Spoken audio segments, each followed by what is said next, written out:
hi, hello, welcome back to my channel. My name is Jess, and this is Nigel, who never wants to cooperate past the introduction, so you'll see him in the background, but we are here to film the mid-year Freakout tag. It is officially middle of the year. Well, it's July 3rd. I think the middle of the year was July 2nd. I did film this video before, and I'm having to refilm it for reasons. But anyway, we're gonna do the tag. I hope this finds you well. I hope you're doing okay. I'm fine, but I'm not great. You know what I'm saying? I'm not thriving. I'm languishing. Self-love doesn't live here. She left a long... Has she ever lived here? Anyway, I'm just struggling. I hope that doesn't come through in like my vibe, my attitude in the video, but I just want to be honest that it's rough out here, you know?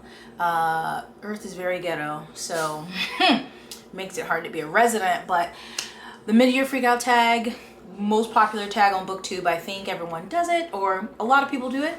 So I'll have all the questions, any books I mentioned listed below. Also, before I get into the tag, here I go.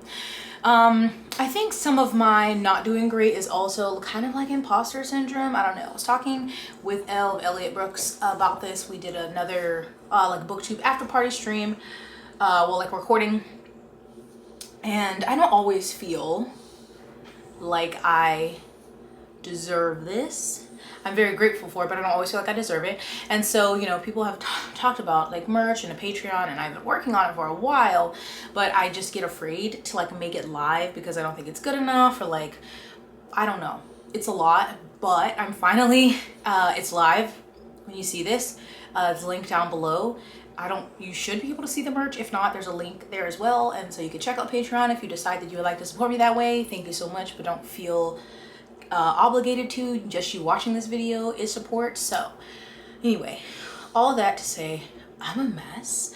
I don't feel great about myself physically, and in here is a mess. And my therapist had the audacity to tell me I have to work on myself, and I'm like, isn't that why I come to therapy? So you can medicate me and fix me?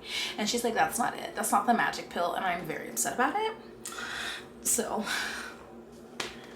there's my rant for the day. I'm always trying to find a list of the questions, and like some people don't list them in the description. It's very rude. Okay, I finally found the freaking questions.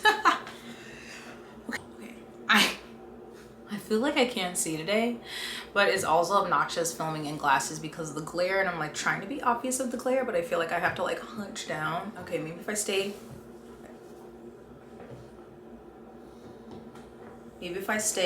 so I'm gonna be looking here, not here. Maybe if I look right here.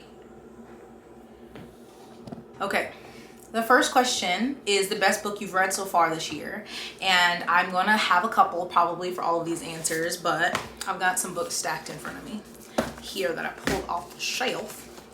And I'm gonna say in middle grade, Amari and the Night Brothers. Y'all have heard me rant about this book. Excuse me, it's a middle grade fantasy with Amari. Her brother goes missing and she's looking for him, and discovers like this magic world and realizes that he's a part of it. He's been hiding this from her, but she has to learn about it. She's still trying to find her brother. You know, there's a competition. It is amazing. This is B.B. Olsen's first book. Incredible. We just got a cover reveal for the second book. Doesn't come out till February of 2022. But if you have not read Amari, I don't know what you're doing. I think everybody would love it. If you love fantasy, even if you don't read middle grade, you would love this book. It's so good. So that's my answer for that. And then I'm gonna pick a romance. Who would guess? Sweet Hand. This is a Black romance set in Trinidad, and she's a baker, he's in the music industry. They've known each other growing up for years, and they don't like each other for various reasons. But they're forced to work together because he's the best man and she's the maid of honor in their common friend, a friend that they have in common in the wedding. And so they have to plan events and, you know, get along, so they don't derail this wedding. And oh, it's so good and so steamy. There's hookups in the closet, and it's beautiful. And I love the baking part. I've realized I really love when a main character in a book, in a romance, is a baker. I love that. It was great. You should read it. You should read it. and it's by Ng Peltier. Also, you should buy it because it's beautiful. And then I will add in one last one, and it'll be a nonfiction, and I'll be Evicted by Matthew Desmond. I probably should look that up. So the full title is Evicted: Poverty and Profit in the American City by Matthew Desmond. I read this with Elle from Elliott Books, and it is one of the most heartbreaking books I've ever read. It is a nonfiction title, and like it's about profit and poverty in America, but this one focuses in Milwaukee, but I'm sure you could apply this to cities countrywide, and it's so awful. Like but he took so much time, did so much research. He lived in these places with these people, interviewed tenants and landlords, and it just really opens your eyes to the systems in America and how people profit from people being in poverty. Nigel. How people profit from people being in poverty, and how disproportionately women are affected by this, especially marginalized women, Black women, Hispanic women, why people end up homeless, why people end up in shelters. It's incredible. I think everyone should read it, especially if you're from America. It can really open your eyes to maybe some thoughts or preconceived notions you had before. Everyone needs to read it, but maybe get a box of tissue. So I feel like should try to avoid I know a lot of people don't like glasses. I don't know. I feel like glasses make me look better. And oh my God. And in this time where I really don't like my appearance, they help, but the glare is getting annoying, so we're just gonna do, it's not like I can't see, you know, they just, whatever. Anyway, the best sequel I've read this year has to be The Dragon Republic by R.F. Kuang. So this is the second book in the Poppy War trilogy, and I reread the Poppy War earlier this year, then I went right into this. The Poppy War is amazing.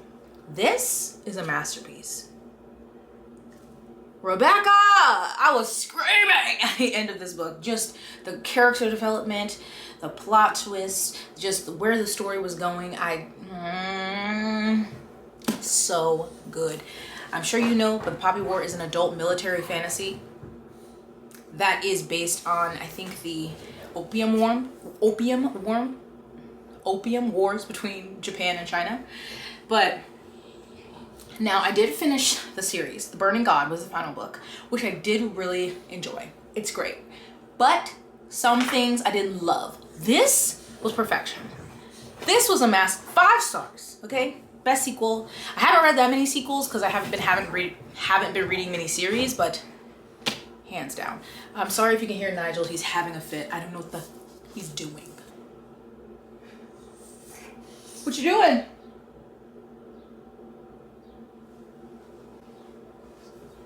Okay, let's see. New release you haven't read yet, but you want to. One that I already own in my stack here is While Justice Sleeps by Stacey Abrams, a queen, obviously. This is her first fiction novel under her actual name, I believe. She has written romance under a pen name, and then she has nonfiction, but this is her first fiction under her name, and it is a political suspense. So I am really intrigued to read this. I've heard good things about it so far. I have high hopes, and yeah, I was like, oh, I'll get it from the library. And then I was like, must support the queen. So I got a copy of this. I hope to get to this month because I'm very much in the mood for this genre. Number 4 is most anticipated release for the second half of the year. I just did a video on some of those titles. Some of them were, one was called Personal Effects. I'll pop in the image here. It's a nonfiction, kind of this man who owns the world's largest disaster recovery company. So think if a massive earthquake happens, tsunami or something, and multiple people or multiple agencies come together to help wherever that tragedy happened. And so he has, dealt with the recovering of bodies and identifying remains, but also the things that they leave behind, the trauma that is left behind in the community. So I'm really excited to read that one. Also, White Smoke by Tiffany D. Jackson comes out, and it is pitched as Get Out meets The Haunting of Hill House. Loved both of those things, and I loved Monday's Not Coming from Tiffany D. Jackson, so I'm definitely gonna read this one, and the cover is gorgeous. And there are some more, but I'll just link that video if you haven't seen it already, and it has a bunch of titles that I am anticipating for the second half of the year. All right, number 5 is Biggest Disappointment. Okay, I'll narrow it down to 2. And I will say Legendborn, everyone's gonna yell at me, by Tracy Deonn. I have a standalone review of this that I'll link also if you wanna get all of my thoughts on it. I love this cover. I'm happy this book exists. I'm happy that it's out in the world because so many people loved it. It just did not work for me. It is a young adult fantasy. We have Bree, who's our main character, and she goes to UNC Chapel Hill, like a summer program, which is a predominantly white institution. And really, there's like maybe 3 other black characters in the whole story. Her mother just dies before this story starts, and so she's going to this program, but she's struggling with that grief, which I thought was done really well. And I love the relationship that she maintained with her father, really more her father with her because she was being, you know, a teenager, but he wanted to keep, you know, in contact with her and get her in therapy. Loved that being mentioned in here. And she basically stumbles across this secret society, and it seems like they're using magic, and she's like, magic exists, and then maybe this is connected to what happened to her mom. So that's kind of the premise of the story, and the magic is based on the Arthurian legend, which I've never really read anything with that, and I realized I don't love it. I think that was the main problem. There is a secondary magic system that I loved way more, and yeah, again, I'm not going to go into all of that here. You can watch that review if you want to. I just like heard so many good things from so many people who also, you know, read that I trust, who read things I love, and this didn't work for me. So sad. And then Royal Assassin by Robin Hobb.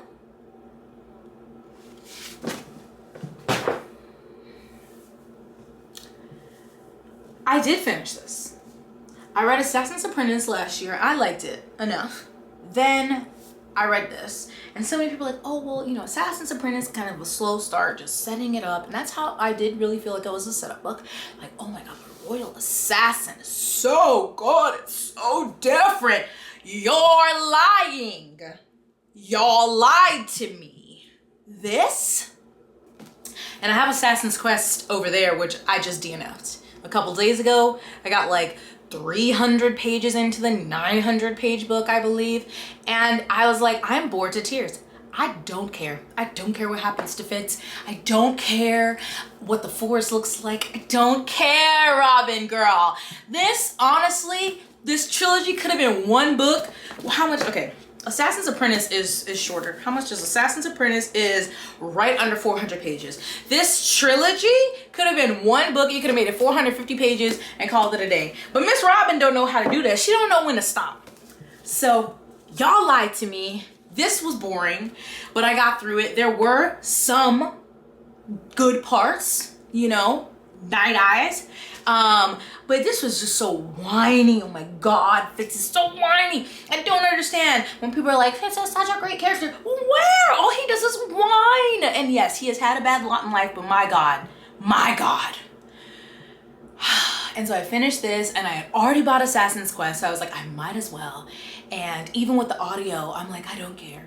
So I told somebody to spoil it for me, and now I knows what happens at the end, and I'm glad I didn't finish, because I literally would have like chucked these books across the room, maybe thrown them out the window. It is so disrespectful how the book community has hyped up the Farseer trilogy. Y'all, I'm so mad. I'm so mad. There may be a separate video because I'm upset, but I'm gonna move on. I'm gonna keep it pushing, because I could be here all day telling y'all why Robin made me mad, but then I would be like, Robin, long-winded. Number 6 is Biggest Surprise. So first, and I forgot to bring it up here, I would say Pillars of the Earth by Ken Follett. I talked about this last year in a video I did with like series I was intimidated to start, mainly because the size of these books. It's a trilogy, and I think there's a prequel, but they're all like 900 plus pages. And so I was like, but I had always seen it for years, finally bought a used copy, and then I read it with a friend from Bookstagram. And we were both surprised at how much we enjoyed it. For like, I think it's almost 900 pages, if not more. It was captivating from like the first chapter throughout the entire book, kept our interest. And the premise of the entire book is literally about building a cathedral. So I was like, a historical fiction book. The entire premise is building a cathedral. I don't know how great this is gonna be, but there's so much freaking drama in this book. It is so messy.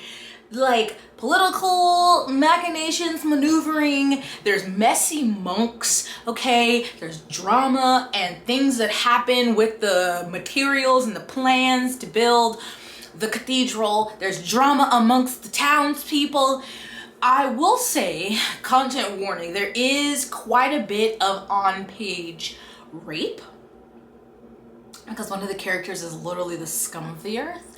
I will say there was at least three or four rape scenes in the book. So I know that would deter some people from reading it. If that doesn't bother you, it's a great book. I will get to the next one at some point, not right now because I don't own it. I'm trying to read books that I own, but a huge surprise. I would also say The Maidens by Alex Michaelides. So I did not love The Silent Patient. Everyone was raving about that book. I thought it was boring. So this one, I heard the premise and I was like, it sounds good, but I'm hesitant because of my, past history. But The Maidens, which is a dark academia set at Cambridge, and the main character, she's a therapist. Her niece goes to Cambridge, and then these murders start happening at Cambridge, and one is one of her niece's friends. So she goes there to comfort her niece and all these things, and then she tries to use her skills as a therapist on the students and the people at the university to try to figure out who is the killer. And so it was so good. I read it pretty quickly. The atmosphere was everything.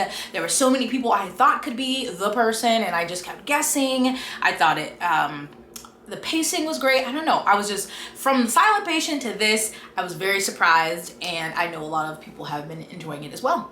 So then next, I don't know what number this is, his favorite new author, debut or new to you. And of course, I would love to say B.B. Alston because he brought me Amari, but then also Christina C. Jones because I've been reading more romance this year, and a lot of people recommended her and they were wise because she's amazing. I've read 3 of her books so far. I've loved them all, and she has a huge backlist, so there's so many books for me to read I'm really excited about. So that definitely is new to me, and then B.B. Alston would be a debut author. Newest fictional crush. Usually this answer is someone in a fantasy book, but I haven't read that much fantasy this year, so I would really just say all the men and all of the romances that I've loved so far this year. So that would be Rabbi Cohen from The Intimacy Experiment, John Donovan from Hearts on Hold, let's see, Rafe from the book Rafe, A Male Buff Nanny, Kieran from Sweet Hand. Literally all the romances that I've loved the hero, so all crushes. Newest favorite character, and this one's kind of hard. I feel like I have so many. The newest favorite character, I would say Jess from Root Magic, which is another middle grade. This one I read earlier in the year. It's set in Charleston, South Carolina, and I just love her because she reminds me of younger Jessica. She's just very independent and, questioning, but also confident. Very close to her family, but curious and with a huge imagination, and I just love her so much. But I also would say Eve Brown from Actor Age Eve Brown by Talia Hibbert, because Eve is just freaking hilarious. As Izzy would say, she is soft chaos. She's just humming tunes and rainbows shooting out of her eyes, and she's hilarious and sassy, and I love her so much. Book that made you cry, and this is gonna be really weird sounding, but I would say The Intimacy Experiment by Rosie Danon, because there is, I can't remember her name, but his name is Rabbi Cohen. So obviously he's a rabbi at a synagogue. His synagogue is not doing well. There's not a lot of attendance, not a lot of young people. So he wants to get more people into his synagogue. So he approaches, and I can't think of her name, who was a former sex worker, and now she has a huge empire based on teaching sex, I think, and toys and all these different things. She's built an empire on it, and he approaches her to lead an intimacy, a modern intimacy seminar at the synagogue to bring in younger people. And I think the moment that really got to me, because he talked about how how strong in his faith he was, and like he felt called to be a rabbi, but that he wanted his synagogue and he himself to be a welcoming place, because a lot of religious institutions aren't. They're very much, you're welcome here if you do this, and you don't do these things. And how he wanted to be the opposite of that, and like just wide and accepting and making them feel like they could still be themselves, but still also be a member of the faith, you know, without having to change who they are, and that certain things don't make you less worthy or less of a person. And I just was like, oh my God, why couldn't more faith leaders of faith leaders be like this? Like, I don't know, it just was a moment. Book that made you happy. I mean, I could say so many. I could say Sweet Hand again, actor Eve Brown. Like, I laughed out loud reading this book. From the Desk of Zoe Washington by Janae Marks. This was another middle grade. The main character, Zoe, she loves to bake, and just like I said, I love that in a book, so that made me happy. And then also some romances. I mean, I feel like a lot of romances just make you happy, but Hearts on Hold, oh my God, it just was so precious. And also Rafe, I was just like, oh. Then there's the most beautiful book you've bought or received. I could again say Sweet Hand. It definitely is a beautiful book, but I want to highlight some of the nonfiction books that I got this year. So Editing Jessica, we'll have to edit that in because they're downstairs. I love this edition of Sister Outsider by Audre Lorde from Penguin Vitae collection. Also this, a copy of 400 Souls. I just think it's very beautiful. And I'd like to add these two. They're just freaking beautiful. Question is, what books do you need to read by the end of the year? The books on my shelves. I need to read Oathbringer if I ever get back in a fantasy mood. I have been delaying all of my library holds that are coming into like August and September because I need to focus on physical books that I own. I've been buying quite a few. And I need to read them because I've been primarily reading, or at least reading a majority of books from the library, which, I mean, you know, it's still great, but then I'm also buying books. So like, what? So hopefully by the end of the year, I will have read more books that I already own. And I mean, obviously I have those books that I'm anticipating, so, you know, and then the books that I have a bunch of nonfiction books, so I have a lot. Well, and I won't get to them all, but I'm trying to make a concerted effort to focus on the books that I already own. But that is it for the tag. Mid-year Freakout book out. Mid-year Freakout book. Mid-year book Freakout tag. You know what I'm saying. That's the tag. The questions will be in the description. The link to my Patreon and my merch will be in the description. That sounds so weird. If you want to join the book club, a little blurb is in there also. I probably have to update the Discord link, but I will update that. And of course, I'll have these books listed, information about things going on in the world, other ways to support my channel, my social media. You know, my description be busy, but I hope you all are taking care of yourself. And it's okay if you're languishing, okay? We're, the ocean in the Gulf of Mexico is on fire, so how are we supposed to be okay? Water is on fire because of an oil spill, I know, but still, that doesn't make sense to me. So, everything sucks. Except ice cream. And that's why I keep eating it. Anyway, that's it from me. I hope you stay hydrated, blessed, moisturized, and sunscreened. Please put on your sunscreen. And I will see you in my next video. Thanks. Bye.